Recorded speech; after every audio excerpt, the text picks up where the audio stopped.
Ukraina datang dengan narasi kemenangan besar. Pada malam tanggal 18 Juni, hampir 200 drone diarahkan ke Moskow, kilang minyak kapotnya terbakar, bandara lumpuh, dan media barat bersorak seolah Rusia akhirnya goyah. Tetapi di balik ledakan itu, muncul fakta yang jauh lebih mengejutkan.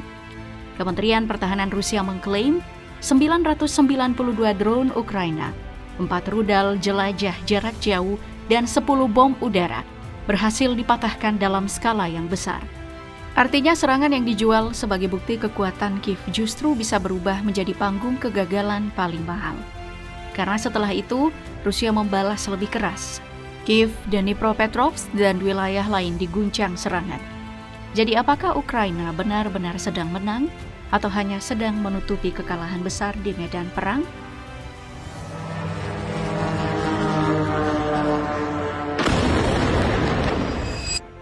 Di tengah derasnya klaim kemenangan dari Kiev, persoalan utamanya sederhana. Mengapa Ukraina perlu terlihat seolah masih menjadi kekuatan paling dominan di medan perang, sementara kabar dari garis depan tidak selalu mendukung cerita itu? Narasi seperti ini bukan berdiri tanpa tujuan. Ia dipakai untuk menjaga kepercayaan mitra Barat, agar Washington dan Eropa tetap yakin bahwa Ukraina masih bisa menekan Rusia, lalu menambah perhatian, senjata, dan dukungan politik untuk Kiev. Pada saat yang sama, cerita tentang ketangguhan itu berguna menyamarkan kenyataan yang lebih pahit, yaitu wilayah Ukraina terus terkikis pelan-pelan. Tekanan tersebut paling terasa di front timur. Konstantinivka kini berubah dari sekadar kota pertahanan menjadi salah satu simpul perang yang paling menentukan. Rusia tidak hanya mendorong dari satu jalur terbuka, mereka memakai cara yang lebih melelahkan. Masuk lewat celah kecil, bergerak bertahap, lalu mengulang pola itu terus-menerus. Pihak Ukraina pun mengakui kondisi di sektor ini memburuk dalam beberapa pekan terakhir. Serangan udara Rusia makin sering, sementara kelompok infanteri kecil berusaha merembes ke sela pertahanan kota. Masalahnya, Kostiantynivka punya nilai yang lebih besar daripada ukuran kotanya. Ia berada dalam sabuk pertahanan Donbas, jaringan benteng yang menghubungkan kota industri, rel kereta, dan jalan utama Ukraina di timur. Jika tekanan ini tidak mereda, beban pertahanan Kiev akan semakin berat. Sejumlah laporan juga melihat Kostiantynivka sebagai pintu penting menuju Donbas. Karena itu ancamannya tidak hanya terletak pada intensitas serangan Rusia, tetapi pada posisi kota yang bisa membuka akses ke lapisan pertahanan lebih luas. Jika Kostiantynivka mulai goyah, Druskivka, Kramatorsk, dan Sloviansk akan semakin dekat dengan jangkauan operasi Rusia. Di titik ini, setiap kilometer menjadi sangat mahal. Ukraina bukan cuma mempertaruhkan tanah, tetapi juga ruang gerak, jalur pasokan, dan kedalaman pertahanan. Dalam perang seperti ini, mundur sedikit saja dapat membuka jalan bagi tekanan yang lebih besar. Tekanan Rusia kini merayap di sekitar poros timur, Kramatorsk, dan Sloviansk. Geraknya tidak meledak cepat tetapi stabil dan terus menggigit. Selama bertahun-tahun, dua kota ini berdiri sebagai wajah pertahanan Ukraina di Donbas. Namun hari ini, jarak perang terasa makin pendek. Penduduk sipil mulai meninggalkan rumah. Ruas jalan yang dulu menggerakkan ekonomi berubah menjadi rute pelarian, sementara kawasan industri yang dahulu hidup kini dibayangi cemas. Untuk Kiev, situasi ini bukan sekadar persoalan garis tempur. Ini adalah tekanan mental dan militer sekaligus. Ketika warga mengosongkan kota, pesannya jelas, perang tidak lagi terdengar dari jauh. Ia sudah masuk ke halaman depan, menekan ekonomi lokal, memutus rutinitas warga, dan perlahan mengubah kota pertahanan menjadi ruang ketakutan. Laporan serangan Rusia juga menyebut korban di berbagai wilayah termasuk Sumy, Donetsk, Dnipropetrovsk, Kharkiv, dan Zaporizhia. Tetapi dampaknya tidak berhenti pada korban jiwa. Rumah warga hancur, layanan publik terganggu, jalur evakuasi semakin beresiko, dan posisi di garis depan makin sulit untuk dijaga. Di peta, kemajuan Rusia mungkin tampak kecil. Namun di lapangan, dorongan kecil yang berulang itu menghabiskan tenaga Ukraina, menghantam infrastruktur penting, dan membuat ruang bertahan mereka menyempit dari hari ke hari.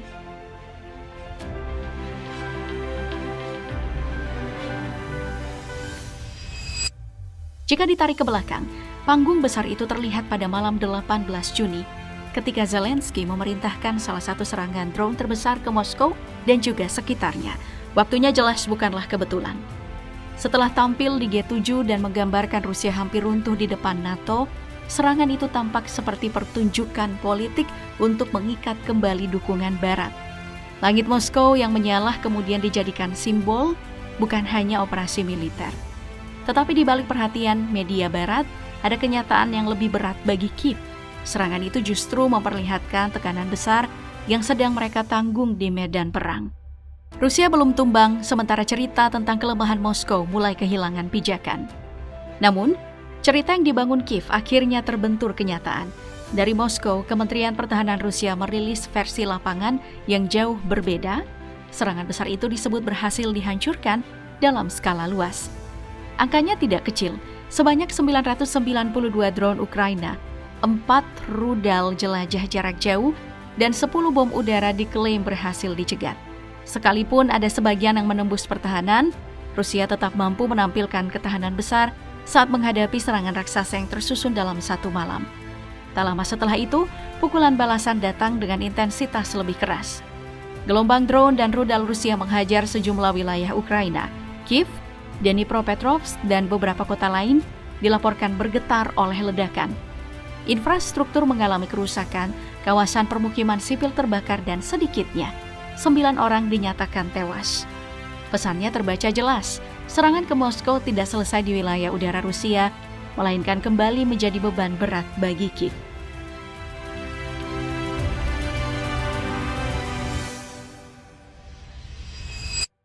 Tekanan Rusia sepanjang tahun 2026 tidak hanya bekerja di garis tempur. Serangan itu juga diarahkan ke titik-titik vital yang menopang kehidupan Ukraina. Energi, air, pemanas, hingga fasilitas nuklir.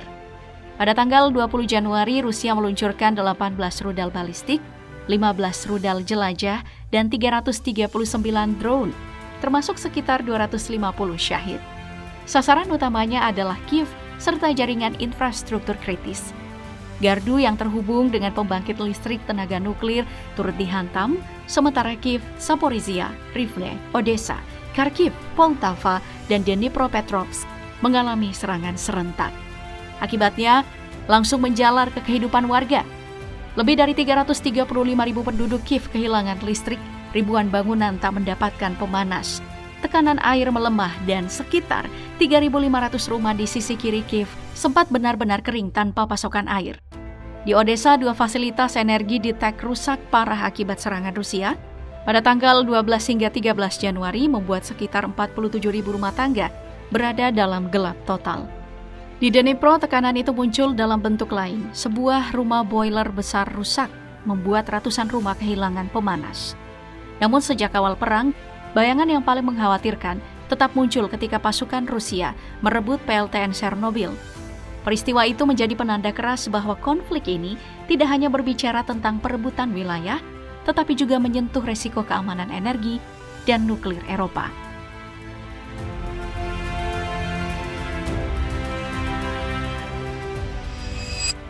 Masalah Ukraina pun tidak berhenti di medan tempur. Di belakang garis perang, perekonomian Kiev terus dihantam biaya yang semakin besar. Berdasarkan penilaian terbaru World Bank pada Februari 2026, kebutuhan rekonstruksi dan pemulihan Ukraina melonjak hingga 588 miliar US dollar. Angka itu bukanlah sekadar besar, tetapi setara dengan 3 kali lipat PDB nominal Ukraina. Perang panjang ini juga menghancurkan sektor-sektor yang menopang negara. Infrastruktur transportasi mencatat kerugian tertinggi mencapai 96 miliar US dollar. Setelah itu, krisis energi menimbulkan kerusakan senilai 91 miliar US dollar, sementara 14% dari total rumah warga ikut hancur. Disrupsi massal dan kurangnya tenaga kerja membuat pertumbuhan ekonomi Ukraina pada tahun 2026 diperkirakan hanya berada di 1,2%. Dampaknya pun langsung terasa pada masyarakat, dengan tingkat kemiskinan melonjak hingga 38%.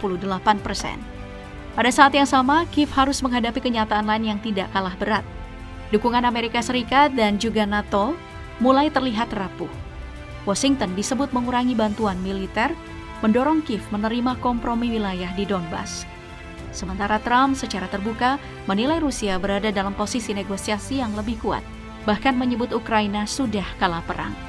Situasi ini membuat Zelensky berbicara seolah Amerika tidak lagi bisa dianggap sebagai sekutu yang sepenuhnya pasti. Retakan yang sama terasa di NATO ketika Eropa mulai mencemaskan kemungkinan menyusutnya komitmen pertahanan Amerika di kawasan. Bagi Ukraina, kombinasi ini sangat berbahaya. Di garis depan, mereka sudah ditekan Rusia di Donbas, dihantam serangan energi, dan menghadapi kekurangan amunisi. Jika bantuan Barat melemah, kemampuan Kiev mempertahankan pertahanan ikut terkikis. Rusia tidak harus menang cepat. Mereka hanya perlu menunggu dukungan untuk Ukraina retak dari dalam, dan saat itu terjadi, ruang gerak Kiev akan semakin sempit, baik secara militer maupun secara politik di depan.